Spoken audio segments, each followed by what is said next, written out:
This is NDTV. And you're watching NDTV Prime. In association with Micromax. Nothing like anything.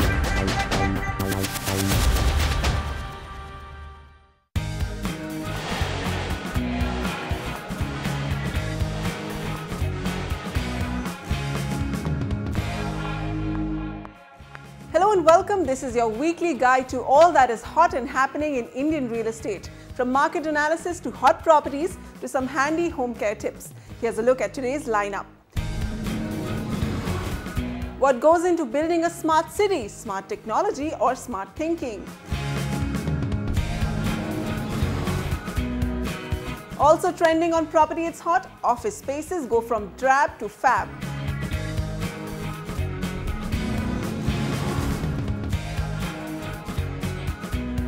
And home decor advice, how to design a pet-friendly living space.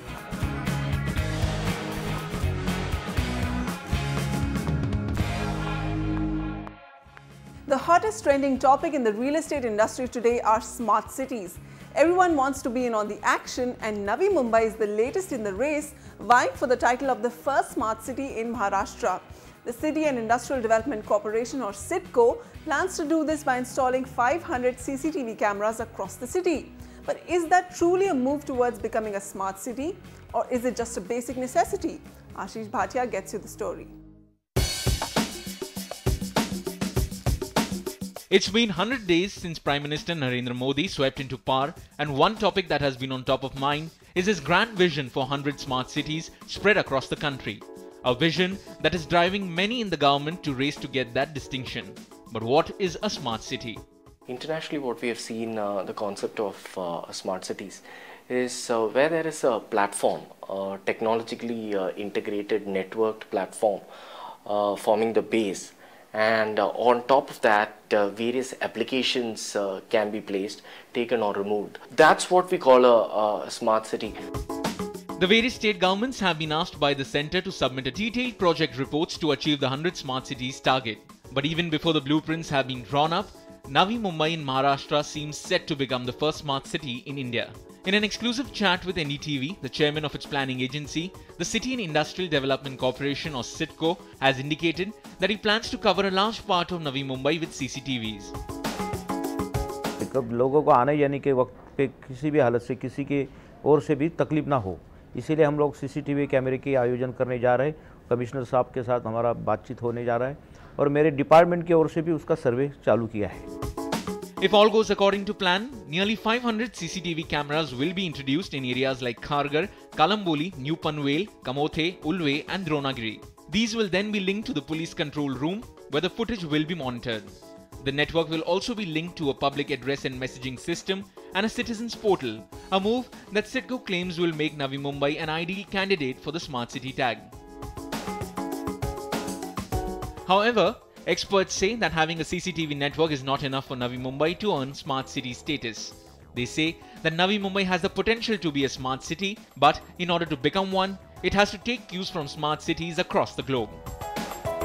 The claim of calling a smart city with just a few CCTV cameras is definitely superficial. What needs to be kept in mind is waste management systems, building management systems, security management systems, energy management systems.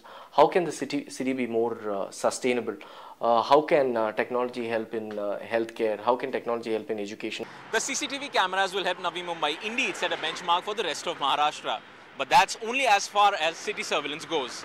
What the authorities need to understand, it's the first of several such steps that will have to be taken if we truly want to realize the vision of having a smart city in the state.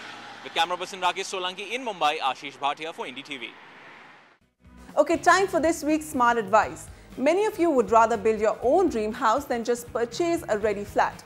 If you fall in this category, then you need to think about how you will finance the purchase of the plot and then have enough to construct the house. This is where the subject of composite loans comes into the picture. Let's find out how it works. If your purpose is to buy a plot of land and then construct on it, then you need to apply for a composite loan. A composite loan is disbursed in various phases, usually 3. The first chunk comes in when you purchase the plot, and the remaining loan tranches are released following the construction progress of the house. The documentation required while applying for a composite loan is similar to that of a home loan. At the start, you need to provide a cost estimate of the construction of the home that should come certified by an architect or a chartered accountant. The lender will disperse a partial amount during the plot purchase, and the rest is dispersed only after monitoring the construction progress. The borrower has to provide a construction completion certificate to get the next loan tranche released. This certificate should come attested by an architect. The lender can send an independently appointed valuation agency to verify the borrower's claims. Banks can fund to a maximum of 80% of the market value of the plot. That includes both the plot purchase as well as loan for construction.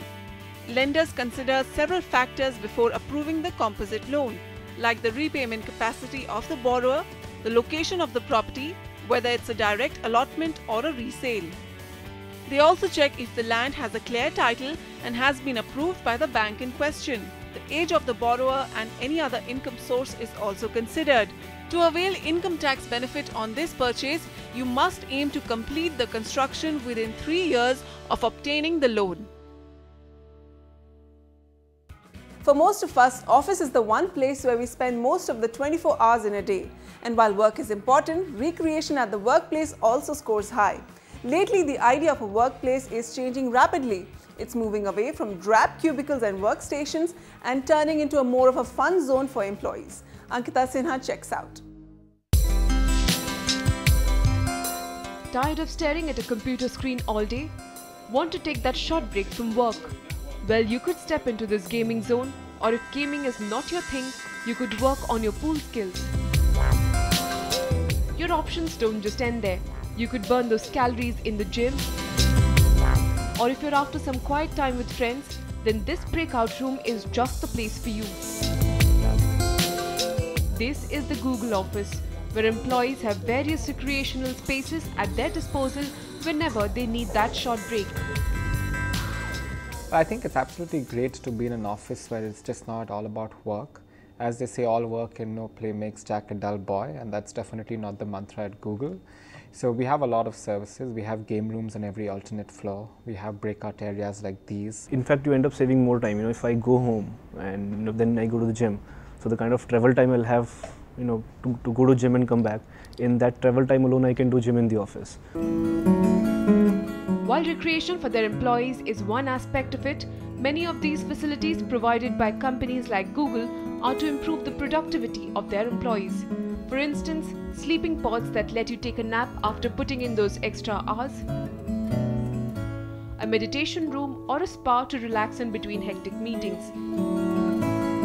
Companies are making space in their offices to accommodate such facilities at a time when work habits are changing. You come into office every day with a challenge. You want to keep up with the challenge, but be extremely happy while doing that, right? I believe things like even the stand-up desk can make a huge difference. You don't want to be stuck in the boredom. You don't want to be stuck sitting down and doing the same things ever and ever again. You want to do fresh ideas, fresh breakout areas, fresh team meeting rooms, and that just adds back to a lot of more productivity. In fact, it's not just Google. MNCs like Skype or Twitter also dedicate that extra space to provide a stimulating work environment for their employees. And Indian companies are now picking up on this trend. While the facilities provided here may not be as extensive, but companies are definitely getting there. One such example is The Place, where more than 60 startups have come together at a spacious 5,000 square feet co-working space to ensure there is enough room for work and play.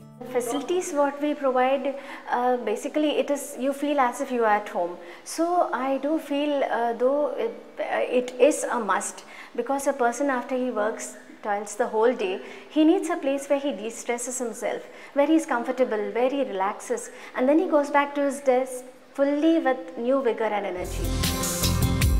But in a city like Mumbai, where space is always at a premium and employers are conservative about how they use their floor space, are such recreational facilities a smart option?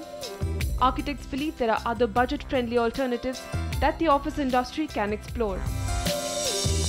What we advocate is spaces that have flexible use, that allow for hybrid use. So it could be a training center that also doubles up as a casual interaction area, doubles up as a movie theater, doubles up as a extension or a spillover from a cafe.